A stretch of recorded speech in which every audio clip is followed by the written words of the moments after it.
Des vignerons ont-ils fait exploser un bâtiment vide de l'État à Carcassonne? C'est la question qu'on se pose. On vous a beaucoup parlé sur Sud Radio du mouvement de contestation des agriculteurs. À côté de ce mouvement, il y a celui des vignerons dans l'Aude qui sont dans une situation très difficile et qui mènent des actions depuis plusieurs jours, voire plusieurs semaines. Sont-ils allés trop loin cette semaine en faisant exploser un bâtiment de l'État? C'est la question qu'on va se poser avec notre invité qu'on accueille tout de suite avec plaisir sur Sud Radio, Frédéric Rouanet. Bonjour à vous. Bonjour. Soyez le bienvenu sur Sud Radio. Vous êtes le président du syndicat audois des vignerons. Vous représentez à peu près 98% des 4000 vignerons audois. 4000 vignerons audois. C'est aussi important de rappeler d'ailleurs combien cette activité est implantée dans ce département et combien elle est importante pour la vie du département. Ça fait d'abord, on va récapituler les faits, plusieurs semaines que vos vignerons, vous et vos vignerons, vous menez des actions, des manifestations notamment. Qu'est-ce que vous demandez ? Bien, effectivement, depuis la fin des vendanges, la situation s'est aggravée. Déjà avec une petite récolte et aussi un marché qui est complètement devenu fou et des charges qui ont complètement explosé et du coup tout mis à bout, ça crée une crise terrible qui, je pense, l'est inédite parce que on en a vécu, mais comme celle-là, honnêtement, moi personnellement, j'en ai jamais vu. Et le 25 novembre, nous avons fait une mobilisation qui a réuni 6000 personnes dans les rues de Narbonne. Et c'est vrai que le ministre, bon là, ça y est, on a la date, il vient le 2 février à Montpellier nous annoncer des mesures, mais ça a été malheureusement, je pense, trop long. Et puis, à côté de tout ça, il y a un certain ras-le-bol, comme nos amis agriculteurs, que nous soutenons bien entendu, d'une suradministration, d'un tout, d'une surécologie même, qui fait qu'aujourd'hui, si on ne payait pas toutes ces conneries, passez-moi l'expression, peut-être qu'on aurait un peu plus de revenus à l'hectare pour proposer à nos vignerons. Et bien là, on s'aperçoit que on l'a plus, quoi. Et du coup, ça crée une colère. Et malheureusement, comme je l'ai dit au préfet hier, puisque nous avons été convoqués hier à 14h30 en préfecture, quand le syndicalisme est plus écouté, c'est des mouvements plus radicaux qui prennent le relais. Et là, malheureusement, ça devient ingérable. Alors, et c'est un peu là où on en est aujourd'hui, je pense, on a passé un cran. Alors ça, c'était effectivement un cran, parce qu'on en a assez peu parlé.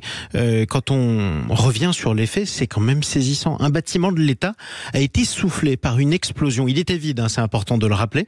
C'était un bâtiment de la direction régionale de l'environnement et de l'aménagement et du logement, la DREAL. C'est une administration de l'État en lien avec le ministère de la Transition écologique. À côté de ce bâtiment, soufflé par une explosion qui n'a donc plus de vitres, il y avait un tag avec les initiales du comité d'action viticole. Alors je le précise, c'est pas votre syndicat, c'est pas votre organisation, c'est une branche plus radicale des vignerons de votre département. Est-ce que vous condamnez cette action si des vignerons ont vraiment fait sauter un bâtiment de l'État? Alors condamner non, parce que je me permettrai pas de prendre la place d'un juge. Après, enfin, moralement, j'entendais, mais c'est un attentat. Après, je peux bien entendu pas le cautionner, puisque bon, nous utilisons avec le syndicat des méthodes de masse, comme nous l'avons fait à Narbonne, dans une mobilisation qui s'est en plus très bien passée, puisque nous avons mis les moyens justement pour qu'elle se passe bien, parce que nous faisons manifester quand même des gens qui sont pour la plupart dans des situations catastrophiques.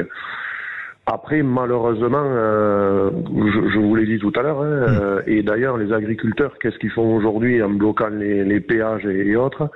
Voilà, il y a un syndicalisme qui a été un peu mis de côté par ce gouvernement depuis malheureusement trop longtemps, avec parfois même des provocations. Oui. On les a vécues à la manifestation où, par exemple, les parlementaires de la majorité ont été interdits de venir soutenir la manifestation. Mais enfin, est-ce que c'est une raison suffisante? Et je le redis, c'est pas vous qui l'avez fait, ni votre syndicat, mais est-ce que c'est une raison suffisante, franchement, Frédéric Rouanet, pour faire exploser un bâtiment de l'État? Ça s'appelle un attentat, même s'il n'y a pas de victime.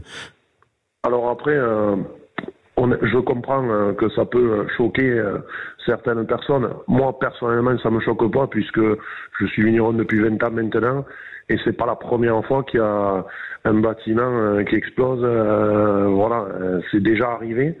Et alors, on le cautionne pas, bien sûr. On aimerait d'autres images pour notre département, mais ça me choque pas. Après, je comprends bien que un Parisien qui comprend pas ce que nous vivons se dit mais qu'est-ce qui leur arrive à ces vignerons, voilà. Je suis du Loiret pour votre information, Frédéric Rouanet, comme ça vous avez la réponse, mais c'est pas grave. Pardon, mais je peux comprendre. Mais effectivement, voilà, la situation est tellement grave, il y a un risque de disparition de la viticulture dans notre département dans certains secteurs. Il y a aussi le risque de la disparition d'un mode de vie, parce que pour moi, je l'ai toujours dit, vigneron c'est pas un métier, c'est un mode de vie. Et du coup, ça crée des excès de colère qui sont graves, certains, ça je vous rejoins. Mais voilà, on aurait pu l'éviter. Et le problème, c'est que là, on vient de passer un cran. Et ce que j'ai dit au préfet hier, c'est que celui qui ne connaît pas son histoire est condamné à la revivre. Nos grands-parents, ils ont pris les fusils pour aller manifester à Montredon dans les années 70, et il y a eu 2 morts. Et donc c'est une menace que vous faites, ou c'est quelque chose que vous craignez ? Pas du tout. Je vous permets de le préciser, c'est important quand même. Oui, mais c'est pas du tout. Et je ferai tout pour que ça n'arrive pas. Et d'ailleurs, c'est pour ça que j'ai organisé une mobilisation pour essayer de contrôler un peu cette colère et essayer de la démontrer. Mais malheureusement, après, on est que nous sommes les syndicalistes que des humains, des porte-paroles, qui donnons la parole. Je l'ai dit 10 fois, ça va finir mal, ça va finir mal. Et allez, et c'est des réunions où on nous dit ça, c'est pas possible, et si et mi. Et le problème, c'est qu'après, on en arrive à des situations graves que tout le monde regrette. En tout cas, on continuera à suivre le mouvement de contestation et aussi la détresse, évidemment, des 4000 vignerons audois. Merci à vous d'avoir pris la parole ce matin, Frédéric Rouanet, sur Sud Radio. Je rappelle que vous êtes le président du syndicat audois des vignerons, qui représente 98%, presque tous en fait, des vignerons audois, secteur en grande difficulté où la tension, comme vous l'avez compris sur Sud Radio, est en ce moment à son comble.